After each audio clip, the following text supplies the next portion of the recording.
नमस्कार प्यारे विद्यार्थियों। आज हमारा टॉपिक है मध्यकालीन भारत का लोधी वंश। आरपीएससी फर्स्ट ग्रेड के लिए मोस्ट इम्पोर्टेंट, यानी जो भी 10-15 वर्ष के अंदर आरपीएससी ने क्वेश्चन पूछे हैं उन क्वेश्चंस को हम व्याख्या सहित पढ़ रहे हैं मित्रों। और हमारा टॉपिक है लोधी वंश। नो चिक चिक नो झिक झिक। शुरुआत करते हैं। पहला प्रश्न, दिल्ली सल्तनत पर शासन करने वाला प्रथम अफगान राजवंश कौन सा था? तो लोधी वंश था। ये याद रखना आपको, प्रथम अफगान राजवंश कौन सा है? लोधी वंश है। लोधी वंश की स्थापना बहलोल लोधी ने की थी, जो तुर्की नहीं बल्कि अफगान मूल का था। बस ये बातें याद रखनी है। लोधी है वो प्रथम अफगान है और स्थापना किसने की है? बहलोल लोधी ने। ये फर्स्ट ग्रेड 2015 में प्रश्न पूछा गया है। लोधी वंश का संस्थापक कौन था? बिल्कुल बहलोल लोधी। बहलोल लोधी ने 1451 ईस्वी में सैयद वंश के अंतिम शासक को हटाकर लोधी वंश की नींव रखी थी। ये सेकंड ग्रेड में 2018 में प्रश्न पूछा गया है। बहलोल लोधी ने अपने राज्याभिषेक समय कौन सी उपाधि धारण की थी? तो ये की थी बहलोल शाह गाजी। उसने 19 अप्रैल 1551 को बहलोल शाह गाजी के नाम से अपना राज्याभिषेक करवाया था। तो क्या उपाधि धारण की थी? बहलोल शाह गाजी। ये स्कूल लेक्चरर 2020 में प्रश्न पूछा गया है। किस सुल्तान ने दिल्ली में बहलोली सिक्के चलाए जो अकबर के समय तक विनिमय का मुख्य साधन रहे थे? तो बहलोल लोधी ने। बहलोली सिक्के इनके नाम से ही है, बहलोल लोधी। यह तांबे का सिक्का था जो अपनी शुद्धता और व्यापक उपयोग के लिए प्रसिद्ध रहा था। बहलोल लोधी की सबसे महत्वपूर्ण विजय कौन सी थी जिससे दिल्ली सल्तनत का विस्तार पुनः शुरू हुआ था? तो जौनपुर विजय थी। बहलोल लोधी की सबसे महत्वपूर्ण विजय कौन सी थी? जौनपुर विजय। उसने जौनपुर के सरकी सुल्तान महमूद शाह को हराकर जौनपुर को दिल्ली सल्तनत में मिला लिया था। ये कॉलेज लेक्चरर 2016 में प्रश्न पूछा गया है। वह कौन सा शासक था जो अपने सरदारों के सम्मान में स्वयं सिंहासन पर न बैठकर कालीन पर बैठता था? तो ये बहलोल लोधी था। यानी अपने सरदारों के सम्मान में स्वयं सिंहासन पर नहीं बैठता था, जबकि वो बैठे रहते थे सरदार, उनके पास में जाकर कालीन बिछाई होती उस पर बैठ जाता था। तो ये कौन था? ये बहलोल लोधी था। बहलोल लोधी अफगान सरदारों को अपना सम्मान मानता था। कहता था कि मैं भी आपकी तरह एक कबीलाई सरदार हूं। सिकंदर लोधी का वास्तविक नाम क्या था? निजाम खान था। सिकंदर लोधी का वास्तविक नाम क्या था? निजाम खान। सिकंदर लोधी बहलोल लोधी का पुत्र था। 1489 ईस्वी में सुल्तान बना था। तो सिकंदर लोधी है वो बहलोल लोधी का पुत्र था, 1489 में सुल्तान बना था। आगरा शहर की स्थापना 1504 ईस्वी में किस सुल्तान ने की थी? तो ये की थी सिकंदर लोधी ने। आगरा शहर की स्थापना 1504 में सिकंदर लोधी ने। राजपूत शासकों पर नियंत्रण रखने व्यापारिक मार्ग की सुरक्षा हेतु सिकंदर लोधी ने आगरा बसाया। 1506 में इसे राजधानी भी बनाया। ये फर्स्ट ग्रेड 2018 में प्रश्न पूछा गया है। तो आगरा किसने बसाया है? सिकंदर लोधी ने, और इसे 1506 में राजधानी भी बना लिया। भूमि मापने के लिए गज ए सिकंदरी नामक पैमाना किसने शुरू किया था? सिकंदर लोधी ने। यह 30 इंच यानी 39 अंगुल का एक मानक पैमाना था जो मुगल काल तक प्रचलित रहा था। सिकंदर लोधी किस उपनाम से फारसी में कविताएं लिखता था? गुलरुखी नाम से। सिकंदर लोधी कविताएं लिखता था किस नाम से? गुलरुखी नाम से। वह एक विद्वान शासक था, गुलरुखी नाम से अपनी रचनाएं लिखता था। सिकंदर लोधी के आदेश पर किस संस्कृत ग्रंथ का फारसी में फरहंगे ए सिकंदरी नाम से अनुवाद किया गया? आयुर्वेद ग्रंथ का। यानी फरहंगे ए सिकंदरी किस ग्रंथ का अनुवाद है? आयुर्वेद ग्रंथ था। यह चिकित्सा शास्त्र आयुर्वेद से संबंधित एक महत्वपूर्ण ग्रंथ था। संगीत पर आधारित प्रसिद्ध ग्रंथ लज़्त ए सिकंदरी की रचना किसके शासनकाल में हुई थी? बिल्कुल सिकंदर लोधी के काल में। लज़्त ए सिकंदर शाही। सिकंदर लोधी को संगीत में गहरी रुचि थी। वह शहनाई सुनने का बहुत शौकीन था। किस सुल्तान ने मुहर्रम के अवसर पर ताजिए निकालने और मुस्लिम महिलाओं के पीर फकीरों के मज़ारों पर जाने पर प्रतिबंध लगा दिया था? सिकंदर लोदी ने। यानी मुहर्रम के अवसर पर ताजिए निकालना बंद कर दिया और मुस्लिम महिलाएं, पीर और जो फ़कीर है उनकी मज़ारों पर नहीं जाएगी, ये आदेश दिया था सिकंदर लोदी ने। वह एक कट्टर सुन्नी मुसलमान था। उसने कई इस्लामी परंपराओं में सुधार का प्रयास किया था। सिकंदर लोदी की मृत्यु 1517 ईस्वी में किस बीमारी के कारण हुई थी? गले की बीमारी, जिसे कैंसर या टोन्सिल कह सकते हो। अत्यधिक बीमारी के कारण 21 नवंबर 1517 को उसकी मृत्यु हुई। इब्राहिम लोदी और मेवाड़ के महाराणा सांगा के बीच खतौली का युद्ध कब हुआ था? 1517 ईस्वी में। इब्राहिम लोदी और मेवाड़ के राणा सांगा के बीच खतौली का युद्ध 1517 में। इस युद्ध में महाराणा सांगा की विजय हुई, इब्राहिम लोदी की हार हुई थी। दिल्ली सल्तनत का अंतिम सुल्तान कौन था? इब्राहिम लोदी था। इब्राहिम लोदी लोदी वंश का और दिल्ली सल्तनत का अंतिम शासक था। पानीपत का प्रथम युद्ध 21 अप्रैल 1526 को किसके बीच लड़ा गया था? बाबर और इब्राहिम लोदी के बीच। तारीख क्या है? 21 अप्रैल 1526, पानीपत का प्रथम युद्ध। इस युद्ध के साथ दिल्ली सल्तनत समाप्त हुई और मुगल साम्राज्य की नींव पड़ी थी। दिल्ली सल्तनत का वह एकमात्र सुल्तान कौन था जो युद्ध के मैदान में लड़ते हुए मारा गया था? तो इब्राहिम लोदी था। इब्राहिम लोदी पानीपत के मैदान में बहादुरी से लड़ते हुए शहीद हुआ था। बाबर को भारत पर आक्रमण करने के किसने आमंत्रित किया था? तो राणा सांगा और दौलत खान लोदी ने किया था। पंजाब के सूबेदार दौलत खान लोदी और इब्राहिम के चाचा आलम खान ने बाबर को बुलावा भेजा था। बहलोल लोदी ने ग्वालियर के किस शासक को पराजित कर खिराज वसूला था? तो कीरत सिंह।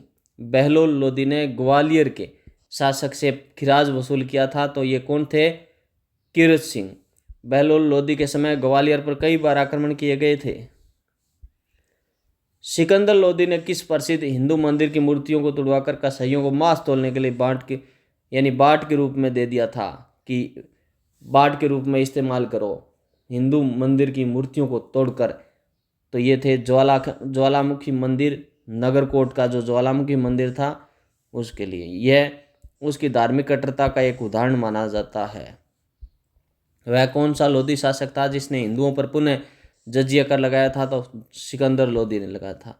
सिकंदर लोदी ने अपनी धार्मिक नीतियों के तहत जजिया कर को कड़ाई से लागू किया था। इब्राहिम लोदी और महाराणा सांगा के बीच दूसरा युद्ध, बाड़ी का युद्ध धौलपुर में हुआ। वो कब हुआ था? 1518 में। 1517 और दूसरा ये हुआ था 1518 में, जिसको बाड़ी का युद्ध भी कहते हैं, धौलपुर का युद्ध भी। खातौली के बाद बाड़ी के युद्ध में भी राजपूतों ने लोदी सेना को परास्त किया था। बहलोल लोदी की मृत्यु के बाद अमीरों ने उसके किस पुत्र को सुल्तान बनाने का विरोध किया? क्योंकि उसकी माता एक हिंदू सुनार की पुत्री थी। तो सिकंदर लोदी। निजाम खान। कट्टर अफगान सरदार एक हिंदू माता की संतान को शासक स्वीकार नहीं करना चाहते थे। तो ये क्या हुआ कि बहलोल लोदी की मृत्यु के बाद अमीरों ने उसके किस पुत्र को सुल्तान बनाने का विरोध किया? उसकी माता एक हिंदू सुनार की पुत्री थी, इसलिए। तो ये कौन था? सिकंदर लोदी। लोदी वंश के शासनकाल की प्रमुख स्थापत्य शैली क्या थी? दोहरे गुंबद थे। सिकंदर लोदी का मकबरा दिल्ली में दोहरे गुंबद का सबसे बेहतरीन और शुरुआती उदाहरण है। सिकंदर लोदी सुल्तान ने खाद्यान्न अनाज पर से चुंगी कर हटा दिया था ताकि जनता को सस्ता अनाज मिल सके। तो ये था सिकंदर लोदी, यानी लोदी वंश का सुल्तान था जिसने अनाज से टैक्स हटा दिया था।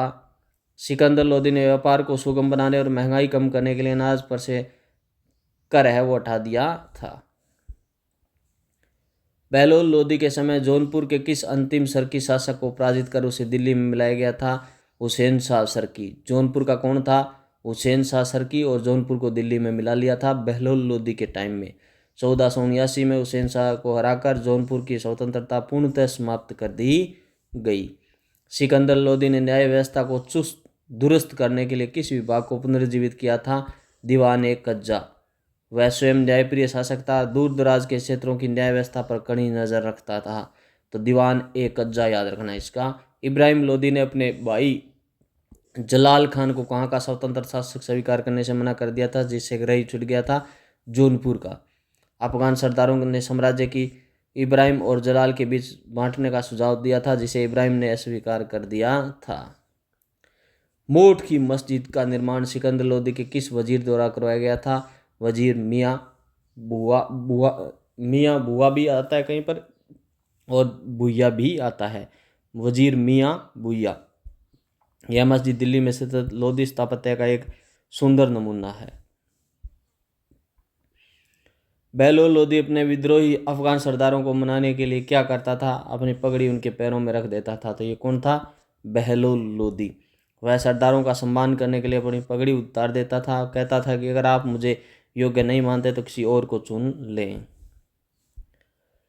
सिकंदर लोदी ने अनाज का भाव और बाजार नियंत्रण के लिए किस पद की शक्तियों को बढ़ाया था? मुहतसिब की शक्तियों को। अनाज का भाव और बाजार नियंत्रण के लिए सिकंदर लोदी ने मुहतसिब अधिकारी। मुहतसिब जनता के आचरण और बाजार में मापतोल की शुद्धता की जांच करता था। इब्राहिम लोदी के विरुद्ध बाबर को सहायता देने का वादा करने वाला आलम खान लोदी सुल्तान का क्या लगता था? चाचा लगता था।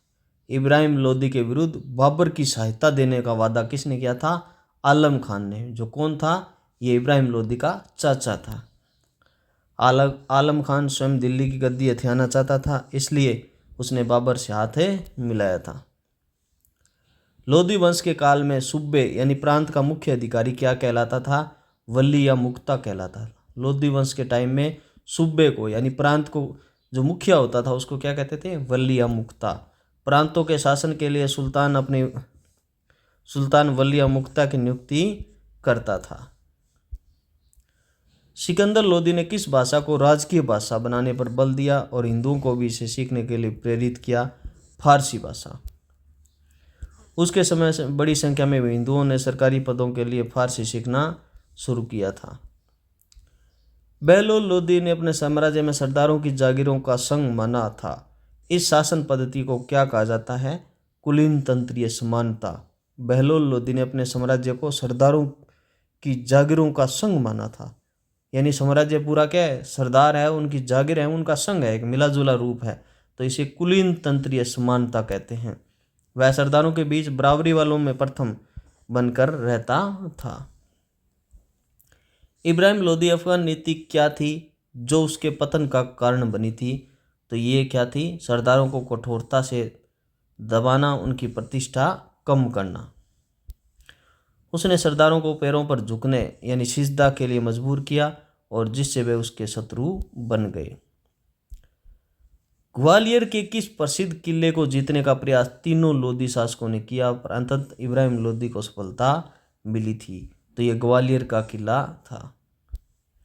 राजा मान सिंह तोमर की मृत्यु के बाद उसके पुत्र विक्रमादित्य को इब्राहिम ने पराजित किया था। लोदी के काल में मियाँ भुइया द्वारा रचित तिब्बत ए सिकंदरी का विषय क्या था?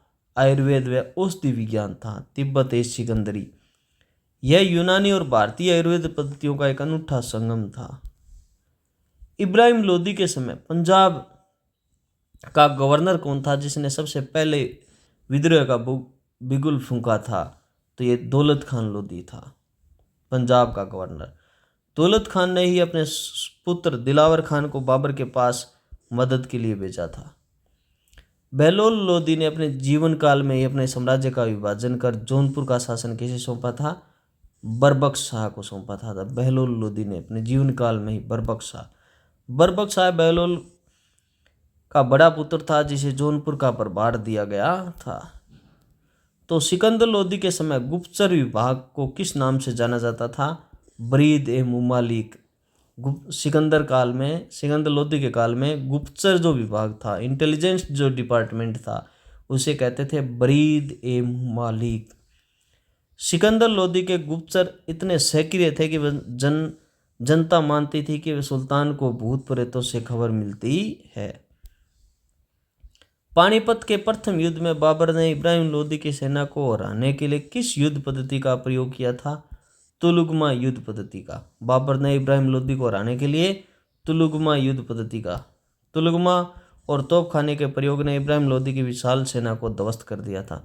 तुलुगा में युद्धपत्ति में क्या होता है कि शत्रुओं को दोनों साइड से और पीछे से घेरा बना करके घेर लिया जाता है। सिकंदर लोदी के मकबरे की मुख्य विशेषता जो इसे भारत का पहला ऐसा मकबरा बनाती है तो ये थी दोहरी दीवार। क्या था? डबल डोम। दोहरे गुंबद की तकनीक ने मकबरे की ऊंचाई और मजबूती को बढ़ाने में मदद की। बहलोल लोदी ने अपने शासन के दौरान किस क्षेत्र के सरकी विद्रोह को जड़ से समाप्त किया था? जौनपुर। सरकी सुल्तानों के साथ बहलोल का संघर्ष उसके परिवार के पूरे जीवन काल तक चला था।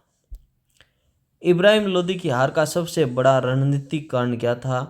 बाबर का तोपखाना। बाबर के पास उस्ताद अली और मुस्तफ़ा जैसे प्रसिद्ध तोपची थे। यह भी प्रश्न पूछा जाता है कि बाबर के प्रसिद्ध तोपची, तो उस्ताद अली और मुस्तफ़ा जैसे प्रसिद्ध तोपची थे जिनका मुकाबला इब्राहिम नहीं कर पाया था। लोदी वंश के शासक किस धर्म को मानने वाले थे? सुन्नी मुसलमान थे। शिया और सुन्नी होता है ना इसमें, तो सुन्नी। विशेष रूप से सिकंदर लोदी एक कट्टर सुन्नी मतावलंबी था। सिकंदर लोदी के समय मुद्रा करेंसी की स्थिति क्या थी?